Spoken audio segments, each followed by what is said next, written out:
Chapter 1. Your business is a monster consuming your cash. Most people start a business with grand dreams of becoming millionaires and a desire to be their own boss and not answer to anyone else. They want to grow that business over a relatively short amount of time. That's the dream, but the reality is often far different. Most entrepreneurs put growth before profits. This means they're constantly chasing their tails, becoming stressed, and never really seeing any gain. We believe that if we work a little harder, we'll achieve more growth, more money, but it never works that way.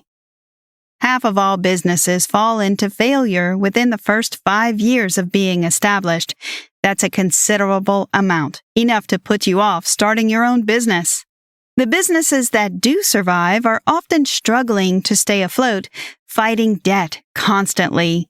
If this is your business, it is turned into a monster. It is eating your cash, causing you to become stressed, sucking the life right out of you. Putting profit before growth is a huge mistake. Focus on growing your business first. Mike Michalowicz tells a rather remarkable story about his financial wake-up call. He successfully sold a computer forensic science investigation business and earned big money as a result. He spent it all within the first 2 years through lousy spending decisions and poor investments. He then received his tax bill and panicked because he didn't have enough left to pay it. He finally told his family, ashamed of himself and the position he was in. His 9-year-old daughter came into the room with her piggy bank and offered her savings.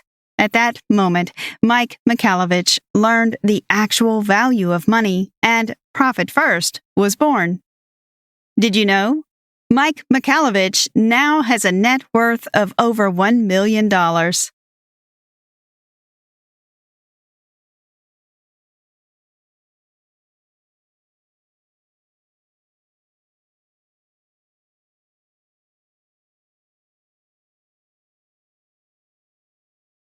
Chapter 2. There is plenty of time to focus on what comes next. Think about profits to get you off the ground. Most business owners focus on growth before profits because we're told that entrepreneurship is about successful growth first and foremost. That's not the case. We cannot do anything without money, and a business needs capital to grow in the first place. Mike Michalowicz identified his own mistake. He understood how to develop a business and do it fast, but he had no idea how to make it profitable. While you should focus on growing a business before spending, you still need capital to get things off the ground. Be sure to make careful decisions on spending. Problems can occur out of nowhere. Sales might slow down, and they might speed up, and when they do, your fees and expenses also go up. Business owners are constantly robbing Peter to pay Paul, chasing their tails and causing a circle of stress and worry. None of this results in profit. A financially healthy company is a result of a series of small, daily financial wins, not one big moment. Profitability isn't an event, it's a habit. Mike Michalowicz. The false idea is that growth is more critical because there will be a point when the money coming into the business will create a profit. The thing is that profit isn't something that happens at some point in the future. It should come daily. Michalowicz reminds us of the saying, revenue is vanity, profit is sanity, and cash is king. That means it's your role to do your best to maximize the money, profits, coming into your business, and it has less to do with whether your business is growing at a fast rate or not. Most businesses fall into the trap of living from check to check, which results in a constant stage of worry and panic. When the bank balance looks good, they pay some bills, and then it's back to zero. They panic, and they do anything, to create more revenue. It's a constant, vicious cycle that never really brings spare cash or profit. This isn't efficient, and a business can't function when it's inefficient. Living from check to check isn't an efficient way to run a business. Build up a nest egg to make things more comfortable.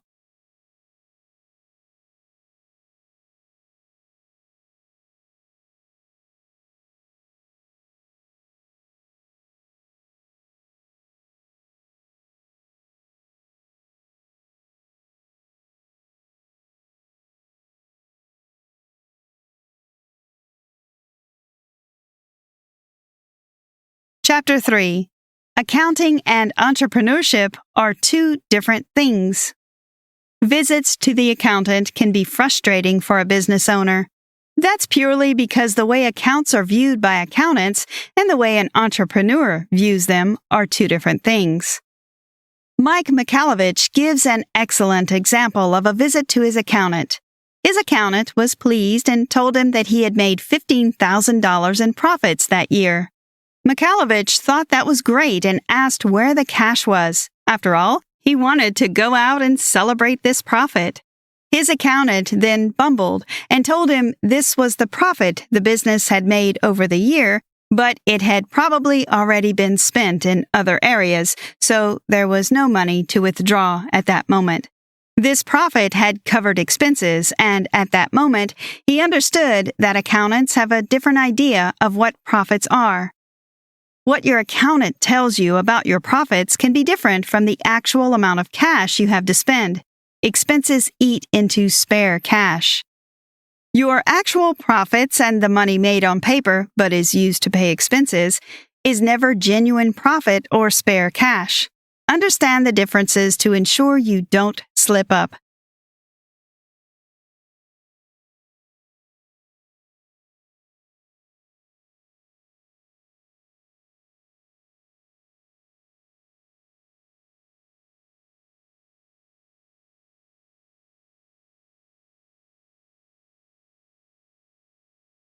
Chapter 4. Apply Profit First's 4 main points in your business to increase the chances of success. The 4 main principles of Profit First came around due to Mike Michalowicz watching an infomercial on fitness. He found the analogy behind the program inspiring. This was around the fact if you have a smaller plate, you'll eat less and therefore consume fewer calories, making it easier to lose weight. The same thinking can be used when considering profit first, and they all link towards scientific human behavior patterns. Therefore, you should use smaller plates, use sequential serving methods, avoid temptation by removing it from sight, and having a routine in place. The 4 human behaviors which Profit First is based upon are: use smaller plates, use sequential serving methods, avoid temptation, have a routine. The smaller plates point links to something called Parkinson's law. This means that we use up what we are offered. If you have a deadline of a week, you're likely to take the entire week. On the other hand, if you have 2 days to finish it, you'll pull out all the stops and complete it during that time. Parkinson's law tells us that when you have less of something, e.g., less time, you're more frugal with it, and you're also more creative with it. This is something you can utilize when it comes to money management. The sequential serving method links to another behavioral pattern called the primacy effect. This means we focus on the first things and avoid much focus on the items which appear later. For instance, we're told that sales minus expenses equals profits.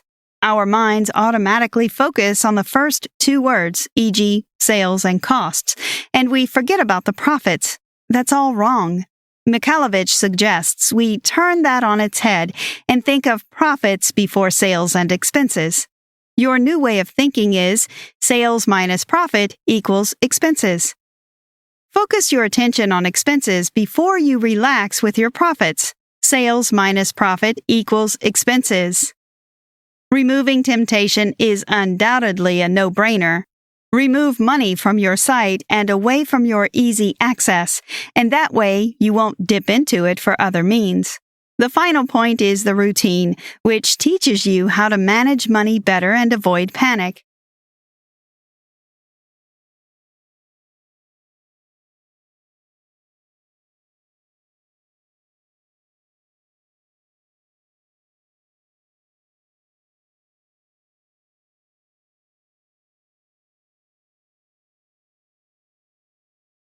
Chapter 5. To cover your business needs, set up different accounts for different purposes. Profit First hinges on having separate bank accounts with nicknames for different areas of your business.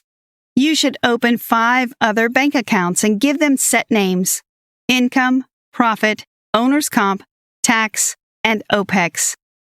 You will move money into each account at a set time every month. More on that shortly. You will also use the OPEX account to pay bills, and you'll move money into your tax account to cover your tax bill when it arrives. The profit and tax accounts should be out of your reach, i.e., no temptation. It is essential that every business owner understands the status and health of their business, whether good or bad. To do this, Profit First has an instant assessment sheet included within the book or downloaded from the author's website.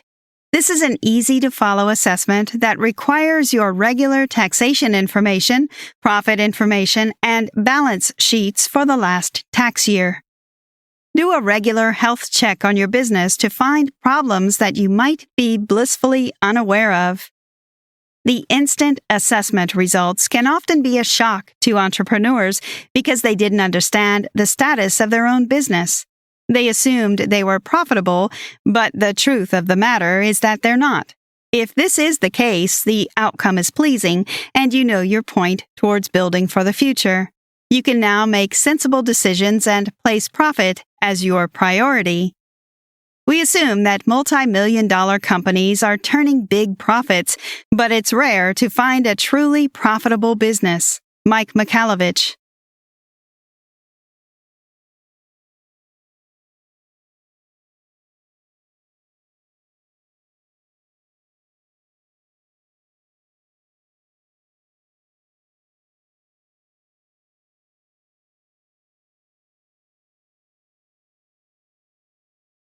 Chapter 6. Understand allocation percentages to aim toward success. When opening the 5 accounts mentioned earlier, you need to know how much cash to transfer into each one. This is called your allocation percentages, and you will have 2 main types, your CAP and your TAP. CAP stands for Current Allocation Percentage, and that is the point you're at currently, i.e., right now. Your TAP is your target allocation percentage, i.e., the point you're aiming to reach over time. It's essential to have this so you have a goal in mind. When allocating money for your accounts, CAP stands for Current Allocation Percentage, your current point. TAP is your target allocation percentage, what you're aiming towards. It's essential to allocate your CAP and TAPs sensibly and realistically, and to take your time. Trying to reach your TAP too quickly will fail and will mean that you run out of money one month and have to borrow it to pay back the next. Even moving slowly is progress. Profit TAP. Do some homework and look for target amounts using other company information, your tax returns for the last few years, or opt for a number you know is achievable and suitable. Owner's Comp TAP. This is the salary you will pay yourself because that's the whole point of having a business. Make sure the salary you pay is fair for your role. Again, do your research. Tax TAP. This is unlikely to be 100% accurate, but it will be close. You can use your tax amounts from previous years or go with the USA's 35% business rate. If you're in another country, find that rate and use it. These numbers tell you how much to transfer and will help you reach your targets slowly. Always be realistic with the amount you allocate to each account. Underestimating means trouble later in the month.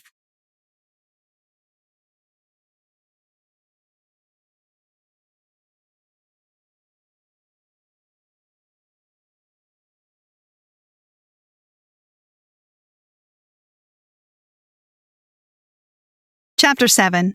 Profit First works when you put it into practice, but planning is vital.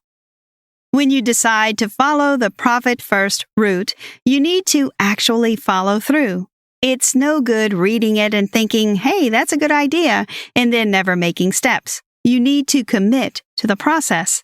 There are certain milestones to follow. On the first day, make sure you tell those who need to know what you're doing, i.e., your accountant. You should also set up the bank accounts we mentioned before and work out your CAP and TAPs. Transfer the first amounts into your accounts accordingly. You've begun. During the first week, you should focus on cutting down on expenses and increasing the number of sales you make. Think about areas you can cut back on, e.g., any membership fees you don't use, excess office space, recurring payments that are unnecessary. On the 10th and 25th of every month, you will make deposits into your separate accounts based on the percentages you arranged on your first day. You will also place the appropriate amount of cash into your tax and income accounts, as well as paying bills with your OPEX account. The good news? You'll also draw out your salary on these days. Be sure to take your own salary twice every month. Your efforts deserve payment. On the first day of every quarter, you can take your first profit distribution check. This is when you get to see the fruits of your labor. Every quarter, you will take half of the profit account amount and leave the other half there. Every year, you will need to do a quick check and ensure that you're moving toward your TAPS. If you're working profit first by the rules, you should be moving towards those goals. You might need to adjust your percentages, but that's fine. You will also pay your taxes at this time, and if you don't have enough possible, you will take the remaining amount from your profit account and adjust your tax TAPS for next year.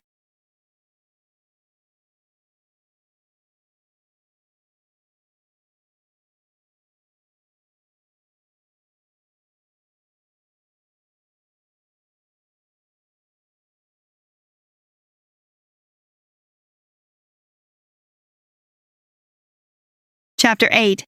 Waving goodbye to debt will set you free from money barriers. Another part of Profit First is getting rid of debt, which is eating up precious cash from your business.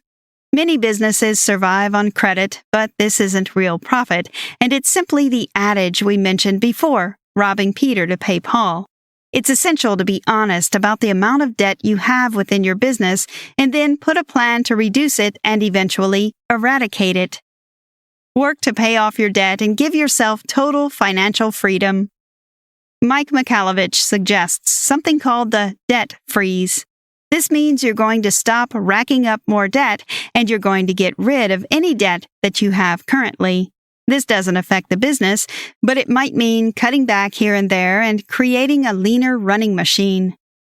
Look at your income for the last year, as well as any paperwork regarding debts you have, such as credit card statements, loans, etc. Go through each paper and mark out the entries with a P, an expense that brings a profit, R, a cost that you can change for a cheaper option, U, unnecessary expenses. It would help if you also marked down any costs which are recurring across the year. Then add all expenses together to give you a round number and then divide it by 12 to provide you with a monthly amount. Once you have this information, you can put together a plan which will allow you to cut back on expenses and find other options which don't cost as much. If you owe a large sum of cash to the bank, contact them and set up a payment plan. It's also a good idea to work on the smallest debt first, get rid of that, and then start chipping away at the more significant debts.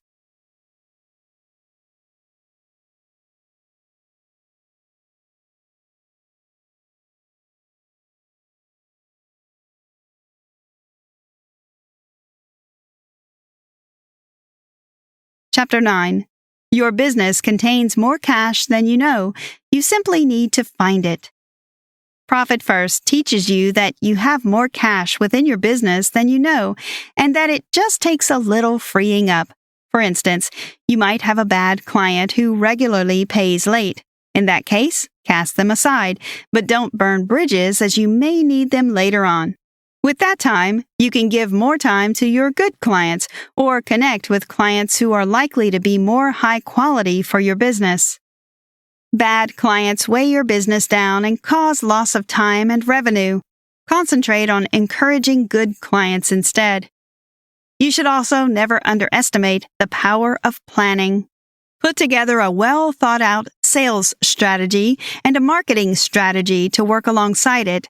Plans help you to stay on track, overcome difficulties, and will bring you more cash over time. Within that, you're working smarter but not necessarily harder. You're getting rid of any weight that has been holding you down and therefore freeing up extra cash for the business.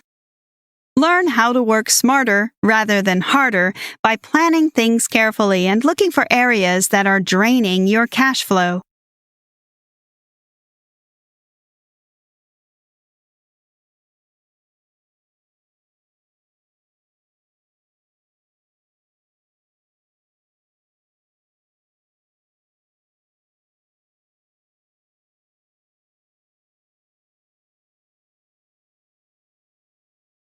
Conclusion. Profit First is aimed at the business owners looking at entrepreneurship wrong the entire time. If this is you, don't beat yourself up. It's easier to do than you might think, but changing your focus and understanding what is essential will allow you to sidestep problems and focus on success.